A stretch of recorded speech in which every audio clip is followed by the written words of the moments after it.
My husband, Marcellus, was preparing dinner when he received a message from a coworker. "Boss, I miss you." After a moment of hesitation, I replied for him. "Come over. My wife isn't home today." A short while later, the doorbell rang. My husband's face went pale as a ghost, drained of every drop of blood. In the spacious kitchen of our luxury condo in Buckhead, the sweet and savory aroma of slow-cooked oxtails permeated everything.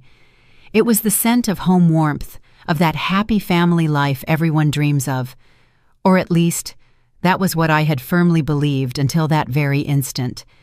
Marcellus was standing in front of the stove, stirring the pot that was simmering over low heat. He was wearing the navy blue apron I gave him for our wedding anniversary, while humming an old R&B love song. Seen from the back, Marcellus was the perfect image of a successful black man, a consummate professional who also knew how to take care of his family. He always told me that a man making money out in the world is an obligation, but cooking at home for his wife is a privilege. I was sitting at the kitchen island flipping through an architectural digest, but my mind was elsewhere. The warm yellow light illuminated the marble countertop where Marcellus's brand new iPhone lay in silence. Its black screen was like a bottomless abyss, hiding secrets that not even I, his wife, the person closest to him, had ever suspected. Marcellus turned around with a radiant smile on his handsome face. The fine lines starting to appear around his eyes only added to his charm. He asked me to taste the gravy to see if the seasoning was right, then went back to focusing on his complex blend of spices. It was right at that moment. The phone screen on the counter suddenly lit up, soundless, but with a cold blue flash indicating a WhatsApp message. My eyes instinctively darted toward it. The phrase that appeared on the lock screen was short, but it was enough to bring the peaceful world I had worked so hard to build crashing down in a single blow. Sender: Kaylani, intern. Content. Boss, I miss you. Just 4 words. I miss you. My heart didn't hurt anymore. That pain had died a week earlier when I held the bank statement in my hands. The only thing left now was deep contempt and a meticulously devised plan. Kaylani. I knew that name. She was the new intern who had joined Marcellus's department a few months ago. I remember Marcellus telling me about her once, praising her for being quick, polite, and eager to learn. What I didn't imagine was that her eagerness to learn would extend to her boss's husband. I took a deep breath, trying to calm my racing lungs. The rationality of a 30-something black woman who had overcome countless hurdles to get to where she was didn't allow me to scream or break things. If I made a scene, Marcellus would invent some excuse, saying it was just a joke from an immature girl. I needed something more. I needed irrefutable proof, evidence they couldn't deny. Marcellus kept chopping vegetables. The rhythmic sound of the knife against the cutting board drowned out the wild beating of my heart. Quietly, I picked up the phone.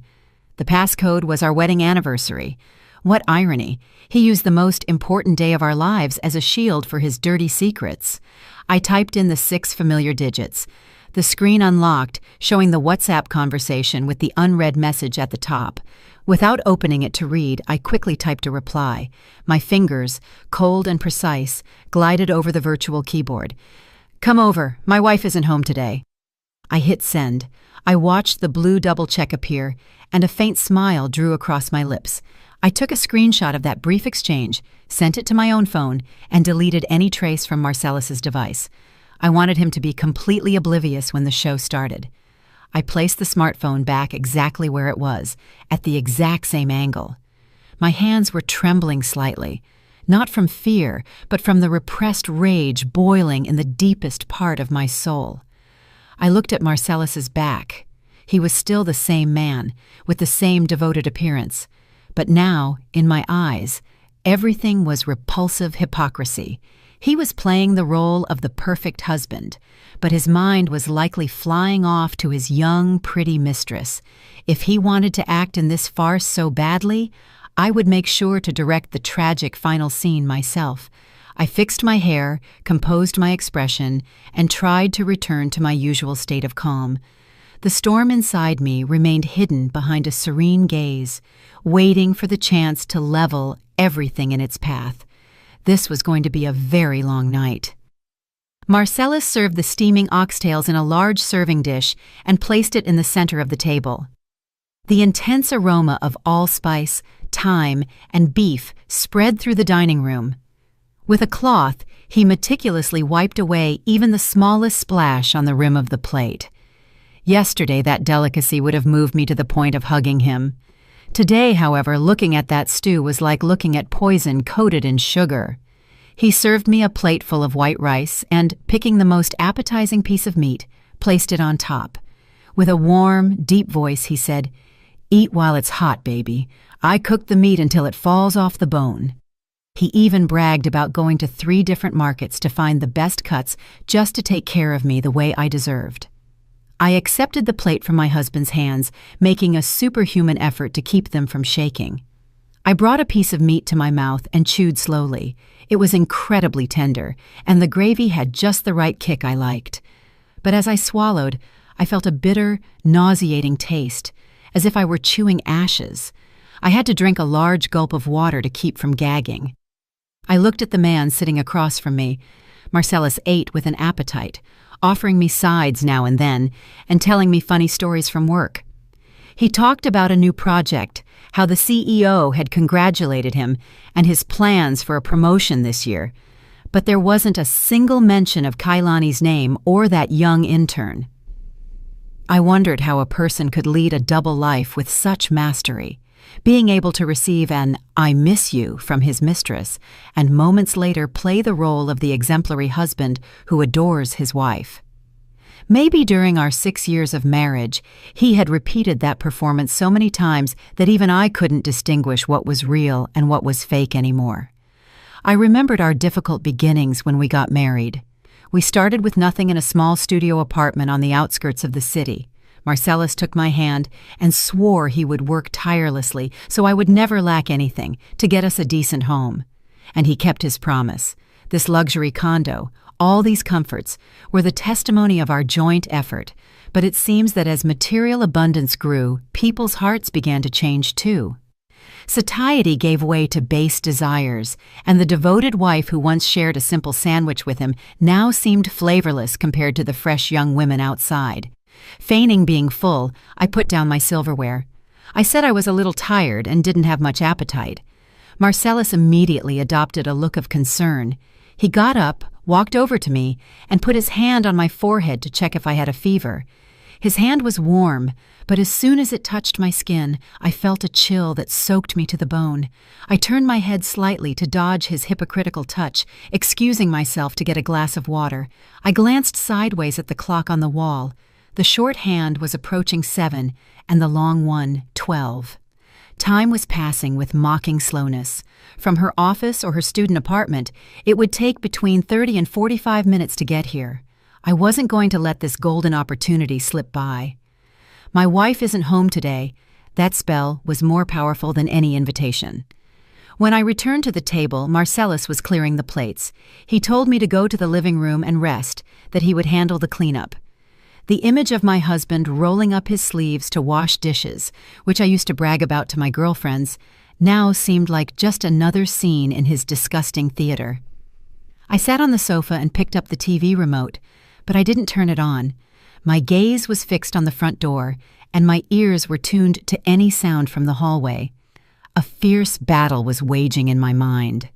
Part of me wished she wouldn't come, that it had all been a bad joke so I could keep fooling myself. But the other half, the colder and crueler side, yearned for the doorbell to ring as soon as possible. I wanted this pain to come out into the light in all its rawness, because an abscess only heals when it bursts, even if the scar it leaves is forever. Every minute passed with infinite heaviness. The sound of water in the kitchen ceased. Marcellus came out drying his hands with a towel and asked if I wanted some fruit for dessert. I shook my head and sketched a faint smile.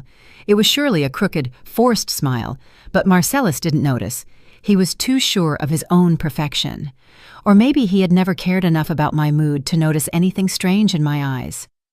The clock struck exactly 8 o'clock p.m. The apartment was so silent you could hear the ticking of the second hand. Marcellus sat on the sofa opposite me and started reading the news on his phone with an expression of total tranquility. He probably thought it would be another peaceful evening with his wife. Or maybe he was already planning what message he would send his mistress as soon as I fell asleep. He didn't have the slightest clue that the storm was about to break right at his doorstep. Ding-dong. The sound of the doorbell broke the silence. It wasn't a loud sound, but in that space, it resonated like the gunshot announcing the start of a war. Marcellus lifted his head, startled. In his eyes, there was surprise mixed with a pinch of confusion. He looked at the clock, then the door, and muttered, "Who could that be at this hour?" Then he looked at me as if I had the answer. I remained motionless on the sofa, maintaining an almost icy composure. "Stay seated," I told him. "I'll get it." My voice was soft but firm, leaving him no room to move. I stood up and walked slowly toward the door. Every step on the hardwood floor sounded heavy, like the hammer blows driving the final nails into a coffin. My heart was pounding hard, not from fear, but with the strange excitement of a hunter about to trap their prey. I took a deep breath, fixed my posture, and put my hand on the knob. I turned the lock and opened the heavy wooden door. In front of me stood a young black woman of petite build, well made up, but with a face that hadn't yet lost its childish air. She was wearing a tight dress that highlighted her young figure, and in her hands she held a small box with a carefully packaged individual cupcake. The instant she saw me, the flirtatious smile drawing on her lips vanished, giving way to an expression of pure panic. Her eyes went wide as saucers, her pupils contracted in fear, and her face, previously flushed, turned as pale as paper. She froze, and her trembling hands almost dropped the cake box. She expected Marcellus to answer the door. She had surely imagined the scene, jumping into his arms, telling him in a honeyed voice how much she had missed him. But the raw reality that hit her head on was the image of me, the lady of the house, his lawful wife, blocking the entrance with a gaze sharp as a knife. I said nothing immediately. I simply observed her terrified expression in silence. My silence made the atmosphere turn even more suffocating. Kaylani stepped back half a pace, moving her lips as if she wanted to say something, but her throat seemed blocked, as if someone were strangling her. She looked toward the interior of the condo and then back at me, with the look of a thief caught red-handed. I heard Marcellus's steps behind me. "Who is it, babe? Why are you taking so long?" he asked. His voice plunged Kaylani into even greater confusion.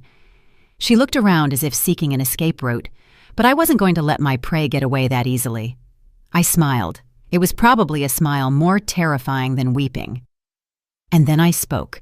My voice was loud and clear enough for both the person inside and the one outside to hear, loaded with cold authority. "Hello, Kaylani. Are you here to see my husband?" My question was like a bucket of ice water for Kaylani, and simultaneously a shock for Marcellus, who was approaching. I saw Kaylani shudder. She realized she had fallen into a trap, but there was no turning back now. The door was open. The show had officially begun. Kaylani was shrinking like a little bird that had accidentally fallen into an eagle's nest. She squeezed the cake box so hard her knuckles turned white. Stammering, she barely managed to articulate a few words to justify her untimely appearance at those hours. She said she had heard Marcellus was sick, and since she was passing by the neighborhood, she decided to bring him a cupcake, hoping he'd recover soon so he could keep teaching her, the intern. A lie so clumsy it was pathetic. I knew perfectly well that Marcellus wasn't sick, and that this gated community was so tucked away it was impossible to pass by unless you came on purpose. But I didn't correct her. The fun of the cat and mouse game consists of not killing the mouse immediately, but playing with it until it exhausts itself from pure terror. Maintaining a faint smile, I fixed my gaze on her face, which was changing color by the moment. Seeing that Kaylani was trying to turn around to flee, I said with a voice cold as ice, "If you take a single step out of this hallway, tomorrow the entire company and your parents back down in the country will receive the photos and messages of you two. Come inside, Let's talk calmly, and I'll let you keep a shred of dignity." Kaylani stood rooted to the spot. Trembling, she followed me reluctantly inside. I told her that since she was here, she could take the chance to see the house, that the vibe was very cozy. I emphasized that I wanted to formally introduce her to my husband. I elongated the word husband on purpose, as if stamping a seal of ownership on the man frozen behind me. Marcellus had already reached the living room. Seeing me enter with Kaylani, his face broke down even more than hers. His eyes were bulging and his mouth hung open, but he was incapable of saying anything. The phone he held in his hand fell onto the sofa. He looked alternately at Kaylani and me, oscillating violently between panic and confusion. He couldn't understand why Kaylani was there, or why I was receiving her so calmly. I led Kaylani to the center of the living room and sat her on the armchair, facing the large sofa where Marcellus usually sat. Kaylani sat on the edge with her back straight and knees together, not daring to look up. I turned to Marcellus and gestured for him to sit next to me. Like a soulless automaton, Marcellus walked stumbling to the sofa. Even though the AC was set to 75 degrees, drops of sweat beaded on his forehead. He sat as far away from me as possible, as if I were a bomb about to go off. I started with the introductions. Pointing to Kaylani, I told Marcellus that she was that good intern he talked about so much, who had come to visit him in the middle of the night with a cake and everything upon finding out her boss was sick. Then I introduced Marcellus to Kaylani, saying he was the most exemplary husband in the world, a man who had never disappointed me. Each of my praises was like a needle sticking into Marcellus's skin. I saw him shrink. I noticed Kaylani shooting a pleading look at Marcellus. She expected a word from him, an excuse, a reassuring gesture to save her from this situation, but the only thing she received was cowardly evasion. Marcellus kept his head down, fiddling with the hem of his shirt, not daring to utter a word. His cowardice did nothing but increase my contempt, and probably even Kaylani started to feel a pang of disappointment. The man who seemed so admirable and authoritative in the office had turned, upon being discovered in his infidelity, into a pathetic little man who feared his wife more than a lion. I stood up, saying I was going to offer our guest something to drink. I asked Kaylani what she fancied. Orange juice, water, or some hot tea? With a barely audible voice, she replied that water would be fine. I smiled and headed to the kitchen. The living room was plunged into a tomb-like silence. I knew as soon as I disappeared, those two would exchange panicked looks, but they wouldn't dare speak for fear I'd hear them. And that was exactly what I wanted, to let the terror eat away at their minds, little by little. In the kitchen, I made noise on purpose, taking out glasses and plates so they knew I was still close, listening to everything.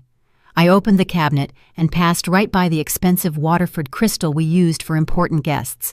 My hand stopped at a pack of thin, disposable plastic cups, the kind you use for a cookout or see at a water cooler. I took one of those cups and filled it with tap water. The choice wasn't accidental. I wanted to belittle Kaylani through the slightest detail. I wanted her to understand that her place in this house, in our life, was as cheap and provisional as that cup, an object you use and throw away, not worth keeping. I went back to the living room with a tray and placed the plastic cup with water in front of Kaylani. For Marcellus and myself, however, I served tea in elegant fine china cups with gold rims. The stark contrast between the two types of vessels was evident on the glass table. Kaylani looked at the plastic cup clashing with the luxurious table, and her face dyed a deep red from humiliation. She had understood the message. It was a wordless insult, but deeper and sharper than any slur. I sat next to Marcellus, this time deliberately gluing myself to him. I took his arm and rested my head on his shoulder with an affectionate gesture. Marcellus went stiff as a wooden doll, muscles tight with tension. Through his fine shirt, I could feel the frantic beating of his heart. The cold sweat kept sliding down his temples. I initiated the conversation with hypocritically social questions. I asked Kaylani how the internship was going, if Marcellus was very demanding with her, if he didn't harass the interns. While I spoke, I caressed Marcellus's arm and shot him loving looks every now and then. Kaylani replied in monosyllables, not daring to look directly at the tender scene unfolding before her eyes. In her gaze, envy, bitterness, and fear mixed. She was witnessing how the man she coveted belonged legally and completely to another woman. The sweet promises Marcellus must have whispered to her when they were alone became insignificant before this crushing reality. The air in the room was so thick it was hard to breathe. Not even the soft hum of the central air could dissipate the suffocating atmosphere. I felt like I was witnessing a tragic silent play, where every actor strove to fulfill their role, with the difference that only I had the script and knew the ending. Suddenly, I changed the subject and turned to Marcellus with an excited voice. I brought up our vacation plans to St. Lucia for next month. I described an idyllic future with enthusiasm, the blue sea, the white sand, the romantic candlelight dinners. I added that we were looking at a lake house in the Blue Ridge Mountains to spend weekends growing our own garden and fishing, and that we were already planning how to take care of our parents in their old age. Each of my words was a dagger stabbing into Kaylani's heart. She would realize she was completely excluded from Marcellus's life, the future plans, the assets, the long-term projects. All of that belonged to us as a couple. In that picture, there was no room for her. She was just a passing whim, a temporary pleasure for Marcellus. Marcellus remained sitting in sepulchral silence, neither confirming nor denying anything. He seemed to be sitting on hot coals, wishing this psychological torture would end as soon as possible. But I wasn't going to let him go that easily. I wanted to brand this horrible night into both their memories so they'd feel a shiver every time they remembered it. I turned to Kaylani and with a smile threw her a seemingly innocent question, but one loaded with meaning. Kaylani, as young and pretty as you are, I'm sure you have plenty of men chasing you. Me, on the other hand, I'm getting older. I have to hold on to this man so he doesn't get away. I'm scared someone might steal him in a careless moment. They say nowadays there are a lot of thirsty side chicks popping up like mushrooms after the rain, right? Kaylani started and lowered her head abruptly. She clenched her fists so hard her fingertips turned white. She knew perfectly well who I was referring to. The term thirsty side chicks, though pronounced lightly, was sharp as a razor and severed the last shred of her pride. The words resonated in the air, making the atmosphere even more uncomfortable. Kaylani didn't dare answer my question. She mumbled something unintelligible and avoided my inquisitive gaze. I could see her fragile shoulders shaking violently, despite her efforts to contain herself. The confidence and flirtatiousness with which she had arrived at my house had disappeared completely, leaving only the image of a sinner awaiting judgment. But I wasn't going to let them escape that easily. I turned to Marcellus and squeezed his arm a little tighter. My nails dug slightly into his skin through the shirt, reminding him of my powerful presence. I looked at my husband and, changing my voice to a honeyed tone but maintaining a gaze sharp as a knife, I asked him about the lake house in Blue Ridge that we had gone to see last week. I spoke loudly and clearly, ensuring Kaylani heard everything. I reminded him that our parents had loved the land, that it had good energy, and being near the river, it was very cool. I emphasized that my parents had promised to contribute $15,000 for the renovation as a gift for their future grandchildren. At the mention of children, I felt Marcellus's body tense up. It was his weakest point. We had been married for 6 years, but had postponed having kids until we reached financial stability.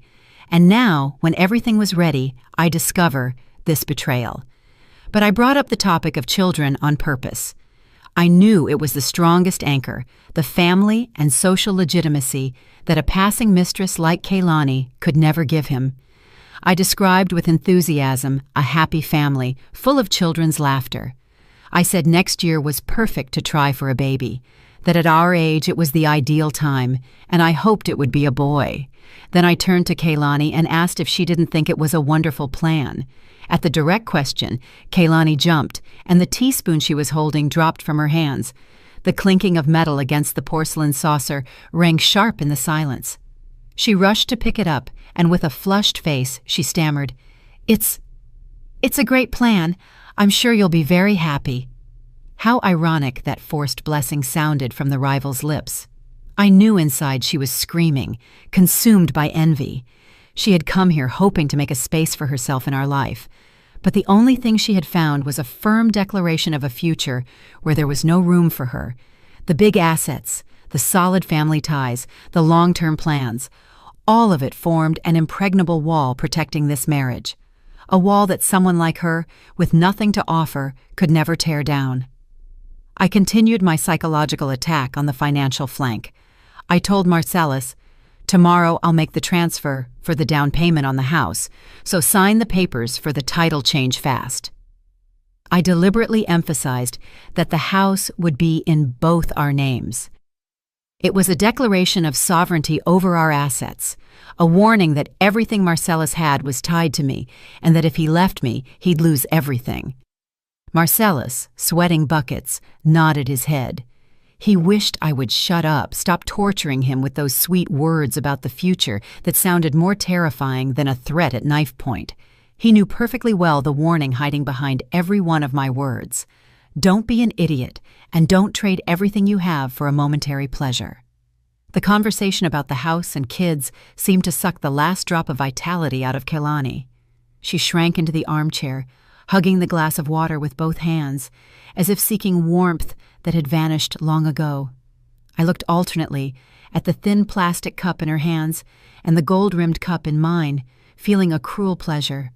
I lifted my cup, took a sip, and savored the subtle aroma of the high-quality green tea. I commented on how delicious the tea was, its clear and smooth taste. I offered Kaylani some too, but my gaze stopped on her cheap plastic cup with false pity. "Kaylani, are you okay with just water? Do you want me to make you some orange juice?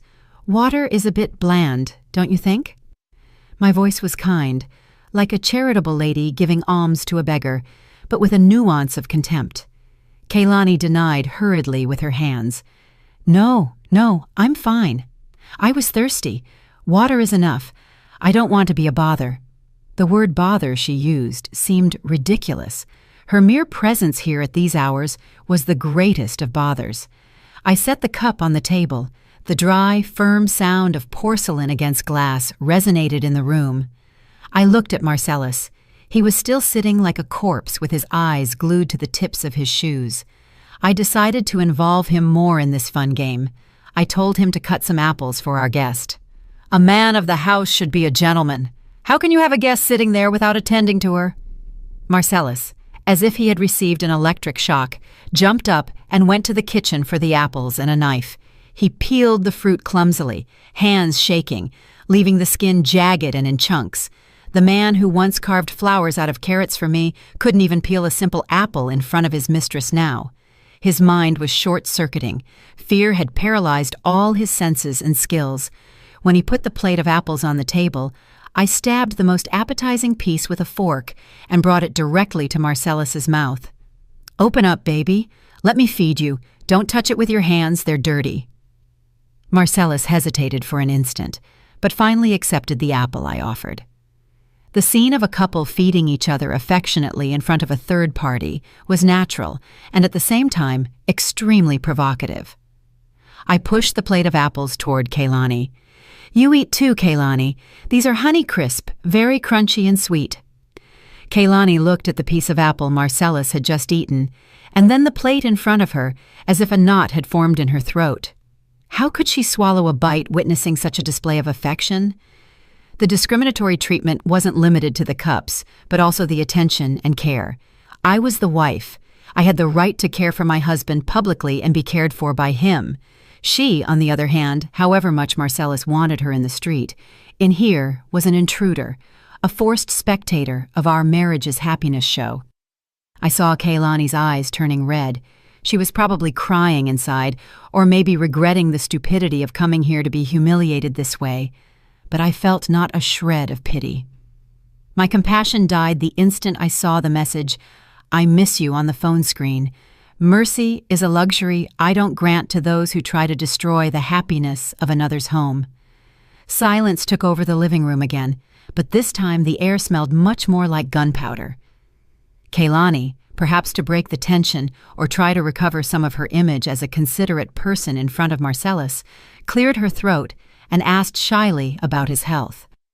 "Boss, how is your stomach doing? Does it hurt less?" Her voice was low, but tinged with sincere concern. She even offered to ask her mother to send a jar of honey with black garlic from her hometown down south, which according to her was very good for the stomach. Hearing that, Marcellus's face turned livid. He denied hurriedly with his hands, saying he was fine, that it wasn't necessary. He glanced sideways at me, terrified, knowing his stupid mistress had just made a fatal mistake. She was demonstrating knowledge of her boss's private life that far exceeded the limits of a normal professional relationship. I let out a laugh, a short, icy chuckle that made them both shudder. I looked at Kaylani with a piercing gaze, as if I could read her soul. "Wow, Kaylani, you sure do worry about your boss.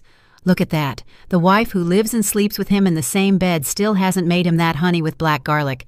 But you, an intern who's been here barely a few months, how do you know about his ailments, too?" I deliberately elongated the words "lives and sleeps with him in the same bed" to remind Kaylani of her place. I gave no truce and kept attacking. "Does Marcellus complain about his pains in the office in front of you? Or do you see each other alone so often that you know even the details of his diet?" Kaylani was left speechless. Her face went from red to purple.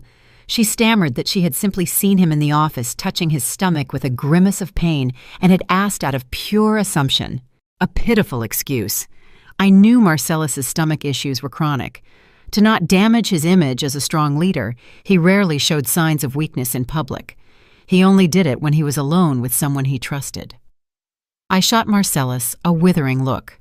"And you, why do you go around worrying your employees at work? Next time, if you feel bad, tell me, your wife. Don't make other people worry and bring you medicine. They're going to think your wife doesn't take care of you. The other day, you told me you were running late because of a dinner with clients and your stomach hurt. I see now what kind of dinner with clients that was." At my hint, Marcellus lowered his head and said nothing. He knew perfectly well what I was referring to. The night he used the work dinner excuse, he had actually dined with Kaylani, and probably, to gain the young girl's sympathy, had complained about his pains. I had just uncovered the hypocrisy of a coworker's concern and exposed the raw truth of their ambiguous relationship. Her excessive interest was proof she had crossed the line, and I, as the wife, had every right to question and unmask that hypocrisy right here in my own house. The clock on the wall marked 9:00 p.m. The cat and mouse game had reached its climax. I felt it was time to deliver the coup de grace, a blow that would destroy the intruder's morale completely and serve as a final warning to my traitorous husband. I slowly took my phone out of my pocket and left it on the table. I slid my finger across the screen, pretending to check a message, and then sighed on purpose. The world is so complicated these days. The news talks about nothing but infidelity and scandals. My girlfriends tell me young girls these days are very bold. They send messages to other women's husbands as if they were their girlfriends, without the slightest shame. I paused and observed their reactions. Kaylani remained motionless, but her breathing had accelerated. Marcellus was furtively wiping sweat from his forehead with a handkerchief. The tension was like a guitar string about to snap. I sharpened my voice even more and continued. I also usually check Marcellus's phone to help him with work stuff, and lately I've seen a lot of messages coming from unknown numbers. A young girl by the looks of it. Her name sounds very innocent. Must be an intern. She sends very affectionate messages to Marcellus. I glanced sideways at Kaylani. Her face had lost all color. Her lips, previously painted a deep red, were now white and trembling. With a mocking smile, I threw the final punch. "You know what, Kaylani?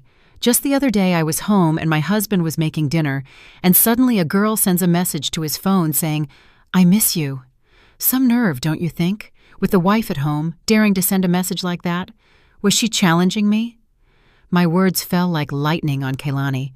She looked at me with eyes wide as saucers, terror engraved in her pupils. She had understood everything. The "I miss you" message from a while ago. The reply, "Come over. My wife isn't home today." It had all been a trap, a perfect trap I had set myself, and she, like a stupid moth, had flown directly into it. Kaylani's hands and feet began to shake uncontrollably. She looked at me as if she were seeing a monster. She realized the woman sitting across from her wasn't a docile and naive housewife, but a master of psychological warfare. I knew everything from the start, but had acted with total naturalness, inviting her in, serving her water, offering her cake, and then I kept ripping off the mask layer by layer until leaving her completely naked in her own shame. Marcellus, beside me, was also in shock. He turned toward me with a look of pure horror. He never would have imagined I had read that message and that I was twisted enough to lure Kaylani here and humiliate her that way. My intelligence and cruelty sent a chill down his spine. He realized he had vastly underestimated his wife. I looked Kaylani straight in the eyes. My gaze was cold and contemptuous. I didn't need to say anything else. My silence was the severest of sentences. I had revealed everything, but I hadn't pronounced her name directly yet. I wanted to see if she had a minimum of dignity left to withdraw on her own. It was the last act of mercy I would grant her before she left this house. Kaylani couldn't take it anymore. The invisible pressure emanating from me, Marcellus's cowardice, and the cruel truth that had just been revealed crushed her will. Every second must have been torture for her. As if she were sitting in an electric chair, she hurriedly grabbed the purse she had left beside her. In her haste, the bag hit the chair with a dull thud. She jumped up, but her legs wobbled and she almost fell. Without daring to look me in the face, head down, she mumbled that she had to go. She made the excuse that something urgent had come up at home, that her mother had told her to come back right away, and that she was sorry she couldn't stay longer. Her voice was cracked, on the verge of crying. Without waiting for our reply, she headed for the door, running like a pursued thief. The cake box was left abandoned on the table as proof of the miserable failure of her visit. Marcellus made a move to get up, probably to walk her out or apologize. But I was faster. I put my hand on his thigh and squeezed hard, signaling him to stay put. My gaze hardened, warning him not to do anything stupid in this situation. Marcellus understood my message and stayed paralyzed, following Kaylani's back with his eyes as she disappeared behind the door. I got up and followed her slowly to the entrance. I walked with calm and assurance, in marked contrast to her nervousness. Kaylani was trying to put her shoes on, but her hands were shaking so much she couldn't manage. I leaned against the doorframe with my arms crossed, watching her with a mixture of pity and contempt. When she finally managed to get her shoes on and was preparing to open the door to go out into the hallway, I called out, "Kaylani!" She stopped dead, startled. She turned around with a scared, pleading look. She probably feared I'd make a scene in the building hallway, insult her, or grab her by the hair, but I didn't. My dignity didn't allow me to behave like a hood rat. I walked up to her and whispered in her ear, low enough so only we two heard it. My voice was soft as a breeze, but cold as ancient ice. "Next time you come to see my husband, call first. If you go wandering around here at this time of night, the neighbors might misunderstand and think something shady is going on in this respectable house. And remember this, Marcellus's wife isn't always out of the house." Hearing my words, Kaylani's face was left without a drop of blood. She nodded repeatedly, like a chicken pecking. She stammered a yes and ran toward the elevator. She pressed the button frantically, as if she wanted to flee from there as soon as possible. Her figure, small, alone, and pathetic, was silhouetted against the bright hallway light. I watched her until the elevator doors closed, swallowing her whole. A faint smile drew on my lips. One down. The young prey had gotten a good scare. Now, not even if they paid her would she dare approach my husband. But the war wasn't over. The main enemy, the one who had caused me the deepest wound, was still sitting in the living room. I turned around and slammed the door shut. The dry sound of the lock resonated in the apartment. It announced the beginning of the trial for the traitorous husband. I took a deep breath, recovered my cold expression, and walked in. The wooden door closed, completely isolating this apartment charged with deadly air from the outside world. The smile of victory that had drawn on my lips extinguished like a candle in the wind. I didn't go straight back to the living room. I stayed standing for a few seconds, clutching the cold doorknob. The waves of nausea rising from my stomach were unbearable. I had pulled off a brilliant performance, but the price was a deep wound bleeding in my heart. I turned and walked slowly into the living room. Marcellus was still in the same spot, motionless, on the cream-colored leather sofa. His head was down, hands clasped over his knees. His appearance was pathetic, far removed from the sophisticated, self-assured husband he used to be. But his misery didn't inspire even the slightest pity in me. On the contrary, it only increased my contempt. I walked up to him, picked up his smartphone lying abandoned on the table, looked at him, then at the phone, and suddenly, with a sharp movement, I smashed it with force against the glass table. Crack! The sharp, violent sound broke the suffocating silence. The phone screen shattered into smithereens, cracks spreading like a spiderweb, a perfect reflection of our marriage in that moment. Marcellus jumped, looking at me with a face pale with terror. I crossed my arms and looked down at him with an icy glare, with a voice sharp and firm, devoid of all emotion. I said, "Explain yourself." "The message saying, 'Come over, my wife isn't home today.' I sent that. Did you think I was an idiot who didn't know anything?" And just like that, Marcellus was left slack-jawed, looking at me with disbelief. He didn't expect me to show my cards so fast and so forcefully. Maybe he thought I only had vague suspicions, but he never imagined I controlled everything from the start. His lips trembled, trying to articulate a pathetic excuse. "Baby, it's a misunderstanding. She and I are just co-workers. Her coming over today was a total surprise to me. I swear to you, I didn't know anything." He tried to play the victim. His eyes dodged my gaze. I let out a bitter laugh. "Co-workers. A co-worker sends you a message at 8 p.m. saying she misses you. A co-worker knows better than your own wife, your eating habits, and your ailments. A co-worker dares to come to your house thinking your wife isn't home." I moved closer to him, looking him straight in the face, and said, marking every syllable, "Don't take me for a fool. We've been living together for 6 years. I know you better than you know yourself. That furtive look, that jump when you heard the doorbell, that cowardly attitude in front of your mistress, everything gave you away." Marcellus lowered his head, not daring to reply. He knew that in the face of such evident truth, any lie was useless. His silence was the clearest of confessions. I felt immense disappointment. The man I had loved and trusted blindly was nothing more than a dirty liar, a coward incapable of taking responsibility for his actions. Marcellus's silence threw more wood on the fire of my anger. I didn't need his empty apologies. I wanted him to face the raw truth he had tried so hard to hide. I went to my purse, which was on a cabinet, and pulled out a stack of papers I had prepared that very afternoon. They were the proofs I had been gathering in secret for the last week since I started suspecting. I threw the papers in his face. The white sheets flew and fell messily over the destroyed phone. Marcellus picked up a paper. His hands were shaking violently. It was a bank statement, the detail of the last 3 months. I had circled in red the transfers to Kaylani Jenkins with ambiguous memos like gift or lunch. The amounts weren't huge, a few $100s each time, but the frequency was suspiciously high. One transfer stood out, $1,500 from last week with the memo, "Happy Birthday." I pointed to the statement and raised my voice. "And how do you explain this money? A $1,500 birthday gift for an intern? For my birthday, a bouquet of flowers and a simple dinner was enough for you. Your generosity is truly admirable." Marcellus was speechless, sweating profusely. He didn't expect me to know his finances in such detail. But that wasn't all.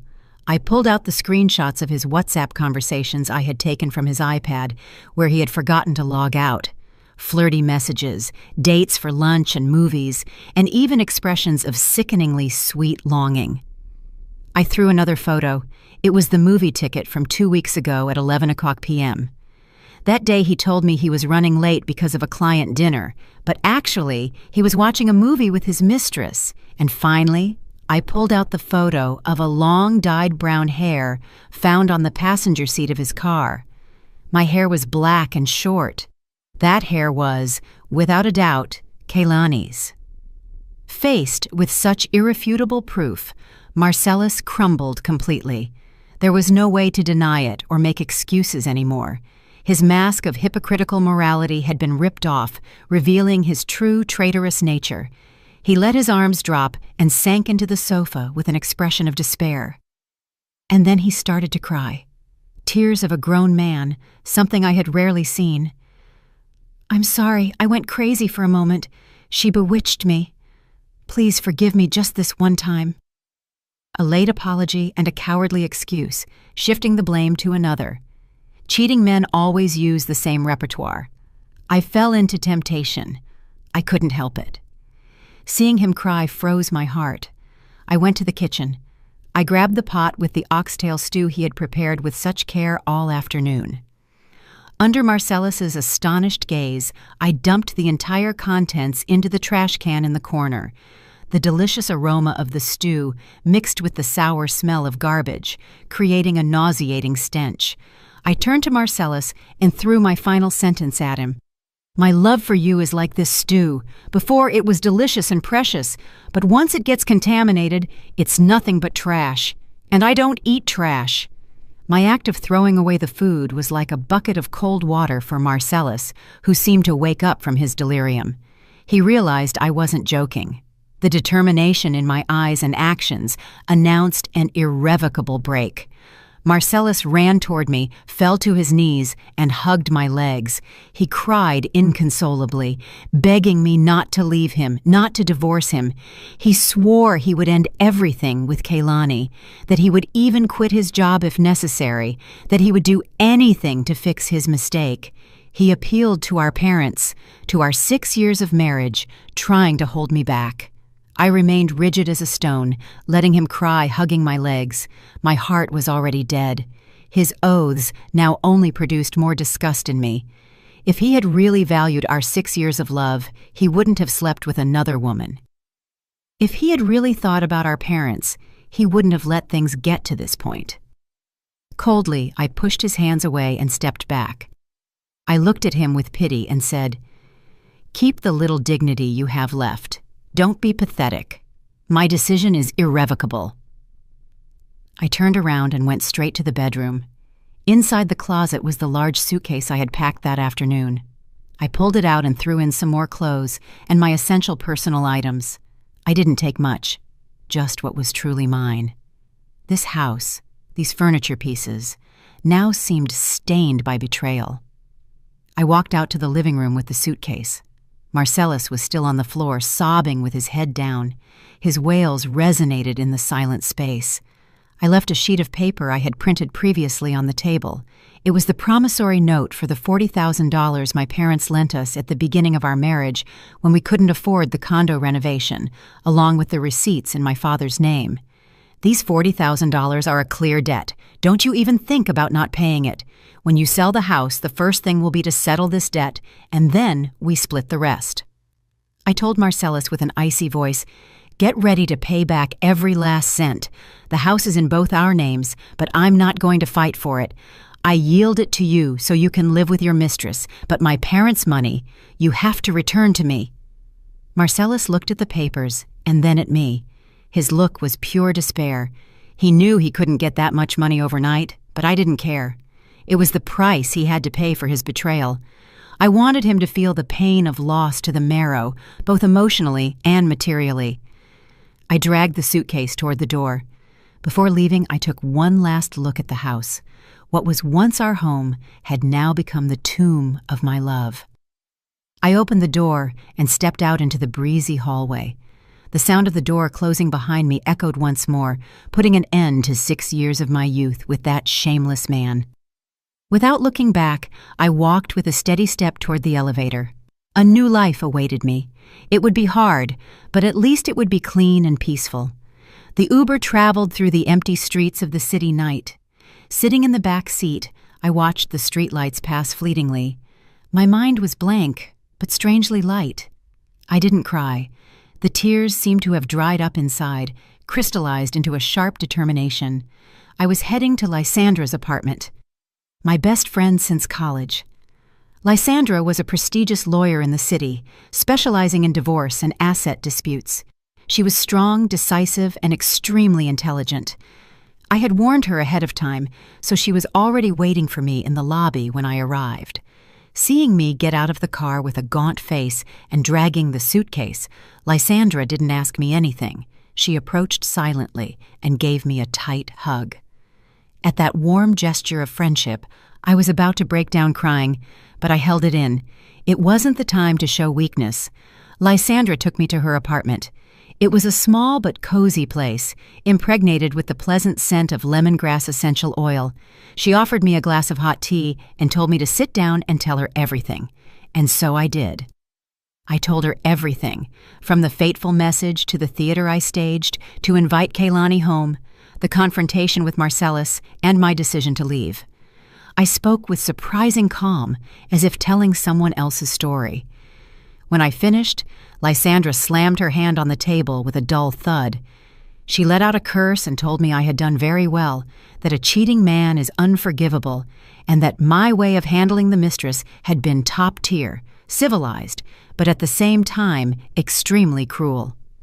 Lysandra began to analyze the situation from a legal perspective. She reviewed the evidence I had gathered, the bank statements, the messages, the photos. She nodded and said that with that, she had more than enough to win in court. She offered to take my case if Marcellus didn't accept a mutual agreement divorce. But Lysandra told me that before getting to court, we had to teach that perfect couple a lesson they wouldn't forget for the rest of their lives. Divorce was my liberation, but true justice was punishing the traitor. She proposed a more subtle revenge plan. Instead of making a scene or exposing him on social media to become the city's gossip, we would attack what mattered most to Marcellus, his career and his reputation. Lysandra instructed me to organize all the proofs into a single file. She said she would help me draft a whistleblower email to send to the management of Marcellus's company, a mortal blow to his finances and credibility. It would be 1,000 times more painful than a couple of slaps. I nodded, agreed. Our eyes met, and determination shone in them. That night would be the night we planned the final battle. The 2 days of the weekend passed in a terrifying silence. Marcellus didn't stop calling and sending messages, but I didn't answer. I turned off my phone and dedicated all my time at Lysandra's house to preparing the special gift for my husband and his mistress. Lysandra helped me draft the email. Instead of insults or defamation, we used professional, objective, and sharp language, as if it were an indictment. The subject of the email was short but forceful. Report on internal code of conduct violation and inappropriate relationship between team lead and intern. I scanned all the proofs, the WhatsApp screenshots with the risque conversations, the bank statements proving the use of his salary to buy gifts, the misappropriation of funds, the photo of the movie tickets during work hours as proof of professional negligence. Lysandra organized everything into a single PDF file of over 10 MB, clearly noting dates, times, and places. Monday morning, the sky was gray as if predicting a storm. At 9:00 a.m. sharp, the time when all office workers sit at their desks and start checking their email, I turned on the computer. Lysandra, sitting next to me, put a hand on my shoulder in a sign of support. I took a deep breath and reviewed the draft one last time. The recipient list included the CEO, the HR director, and the heads of the departments involved. I didn't send it en masse to the whole company. I didn't want to become a cheap gossip. I only sent it to the people with the power to decide Marcellus and Kaylani's fate. The mouse cursor stopped over the send button. My heart was pounding hard, not from fear, but from the tension of the decisive moment. A single click would completely change the lives of 3 people. Marcellus would lose the career he had built for 10 years. Kaylani would lose the future that was barely starting to bloom. And I would put a period on a painful past to start a new page. I remembered Kaylani's brazen look upon arriving at my house. I remembered Marcellus's cowardice, kneeling and asking for forgiveness. I remembered the oxtails thrown in the trash. The last shred of compassion left in my heart vanished. "Goodbye, ex-husband," I whispered to myself as I pressed firmly on the left mouse button. Sent. A short, cold notification appeared on the computer screen. The email loaded with the death sentence for Marcellus and Kaylani's careers had been sent. I leaned back in the chair and let out a long sigh of relief. It was over. The arrow had already been released, and no one could stop it. Now I just had to wait for the storm to break over the traitors' heads. That Monday, the atmosphere at Marcellus's company must have been as suffocating as the night Kaylani came to our house. According to an acquaintance who worked in the same department, my email caused a huge impact and spread like wildfire in a matter of minutes. Marcellus tried to feign normality upon arriving at work, but inside he must have been consumed by panic. At 10 o'clock a.m., the HR director called him into a conference room. There, they presented proofs that he had used the corporate card for personal expenses with Kaylani and had falsified receipts for business meals. It was embezzlement by the book, and he was suspended without pay pending a full audit. Marcellus stood up with his face pale as wax. He opened his mouth to try to excuse himself, to say it was a misunderstanding, slander. But the HR director raised a hand firmly, cutting him off. On the table, he left a thick folder with the printout of that very PDF file I had sent. Faced with such irrefutable proofs, Marcellus was left mute. 2 security guards approached and asked him to gather his personal items and leave the office immediately. Everyone was stunned to see how the man who until then was a respected team lead was escorted out of the company like a criminal. Marcellus walked in silence, head down, amidst the murmurs of people watching him. That public humiliation would mark his career with an indelible stain. I, from Lysandra's house, received the news by phone without feeling the slightest emotion. I didn't laugh with satisfaction, nor did I feel pity. It was the price of betrayal. When he trampled on our marriage and chased his desires, he himself had signed the death warrant of his career. 3 days later, his termination was made official. The reason communicated in an internal memo was serious violation of professional ethics and damage to the company's image and trust. Marcellus not only lost his job, but also entered the blacklist of HR managers in the industry. In this city, rumors fly faster than the wind. Once your moral reputation is stained, especially by a scandal with a subordinate, the doors to your career close almost completely. The financial consequences didn't take long to arrive, like a giant wave. Marcellus lost his main source of income, but the bank loans kept coming due punctually. The car note, the condo mortgage, the credit cards, everything became a noose tightening around his neck. Before, thanks to his high salary and my good management, he lived comfortably without looking at prices. Now, just with the monthly bank interest, he was sweating bullets. My phone wouldn't stop ringing. It was Marcellus's number. Seeing the name husband blinking on the screen, I let out a dry laugh and changed his name in my contacts to Marcellus Ruiz. I didn't answer. I let it ring until it cut off. Then the messages started arriving. At first, they were pleas, asking for forgiveness, asking me to withdraw the report, to give him a chance to start over. Since I didn't reply, the tone changed to accusations, calling me cruel and heartless for having ruined his life. I skimmed them and deleted them all. Cruel. When he was in bed with another woman while I waited for him at home with dinner ready, did he think about the word cruelty? When he used our joint money to buy expensive gifts for his mistress, did he think about my effort? I had only claimed what was fair for me. Even his parents, who lived down south, called me. My mother-in-law, crying, insulted me, calling me a bad wife, the one who had destroyed her husband and her family. She said it was normal for a man to have an affair.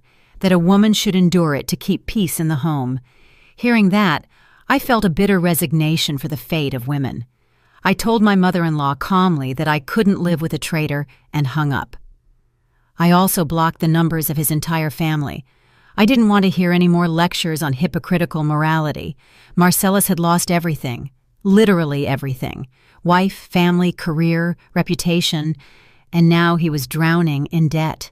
He would wander through that large but empty apartment, facing the four walls and overwhelming loneliness. It was the fairest punishment for someone who hadn't valued what he had. Kaylani's fate wasn't much different. As soon as Marcellus was suspended, she was also called to HR. She entered the room with swollen eyes and a gaunt look. Far from the secure and flirtatious image of that night, the decision to terminate her internship contract was immediate. The reason? Violation of internal conduct rules and detriment to the work environment. Kaylani cried, begged for a chance, said she was young and had fallen into temptation. But in the ruthless corporate world, those naive excuses are useless. She was in a major corporation. Being fired dishonorably meant the doors to her future had closed halfway. Worse than losing the job was the contempt of her peers. The story of the brazen mistress who challenged the legitimate wife became the hottest topic in the anonymous company chats.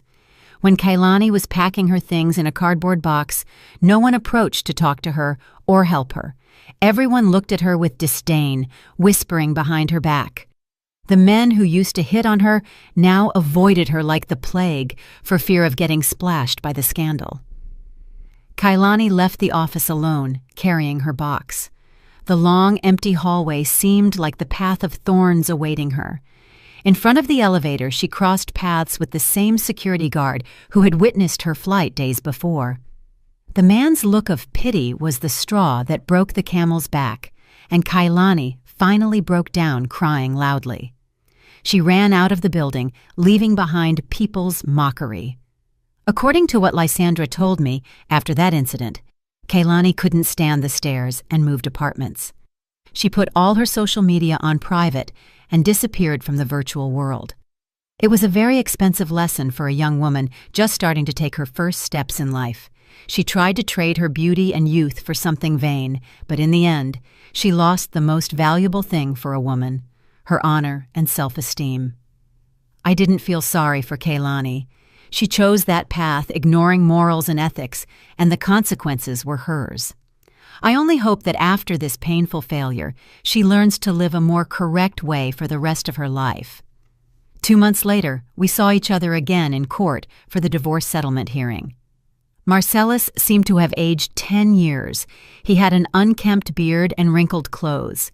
He looked at me with pleading eyes, but I maintained a cold and distant attitude. Lysandra accompanied me as my lawyer. Her presence, professional and sharp, intimidated Marcellus even more. In court, Marcellus tried to cling to the idea that he still loved me and wanted to recover our relationship.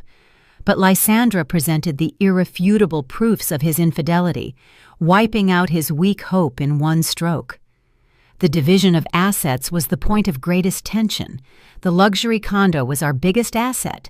Marcellus, out of pride, wanted to keep it. He didn't want to find himself on the street. He proposed paying me my share in monthly installments. I let out a laugh of contempt and shook my head firmly. I wasn't going to allow any financial link to tie me to my ex-husband.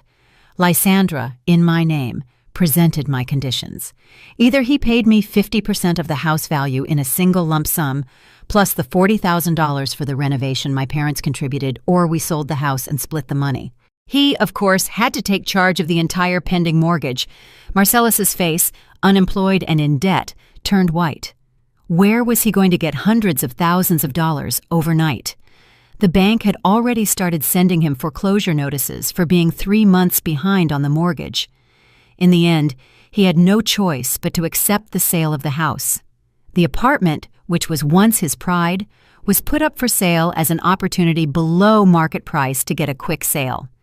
After paying off the mortgage, paying me back my share and my parents' $40,000, Marcellus was left with barely any money.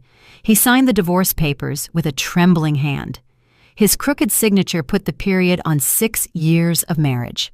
He walked out of the courthouse empty-handed, both literally and figuratively, without a house, without a car, he had already sold it to pay debts, without a wife, and without a job. He stood alone in the sunny courtyard of the courthouse, watching in silence as I left in a cab. The price was very high, but it was entirely his fault. I received the money from the house sale and the asset division. It was a considerable sum, enough to start a new life. Instead of a big apartment like before, I chose a smaller, cozy condo in a quiet neighborhood full of trees. I decorated my new home to my taste. Gone were the ostentatious, flashy furniture pieces to satisfy Marcellus's vanity. In their place, I put soft beige tones, fresh plants, and a simple solid wood bookshelf. Every corner of the house reflected my personality and transmitted an unusual peace. Tonight, I've invited Lysandra to the housewarming. We are sitting on the balcony with a cool breeze, drinking red wine and gazing at the illuminated city. Lysandra toasted to my liberation, to having gotten out of that disaster. I smiled and clinked my glass with that of my valuable friend. Without her strength and determination, I probably wouldn't have weathered this storm with such fortitude. My phone vibrated with a notification. My direct deposit hit. I've been promoted to team lead after successfully leading a major project. The intense work has helped me gradually distance myself from the pain of the past. I opened Facebook and saw a message from a stranger. Her profile picture was a sunflower in full bloom. She was thanking me. Turns out Lysandra had shared my story anonymously on a women's forum to alert others, changing all names and personal details. The woman told me that reading my story had given her the courage to leave her husband, who had been mistreating her and cheating on her for years. Reading the message, I felt a strange warmth in my heart. My pain hadn't been entirely useless. It had become motivation and a lesson for other women navigating a sea of suffering. I took a deep breath, enjoying the fresh air of the autumn night. The past remained closed behind the courthouse doors.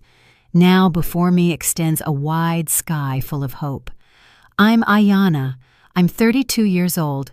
I'm single, independent, and happy. I smiled and took a sip of wine. The bitter taste of the wine and the sweet aftertaste it leaves in the throat resemble my life.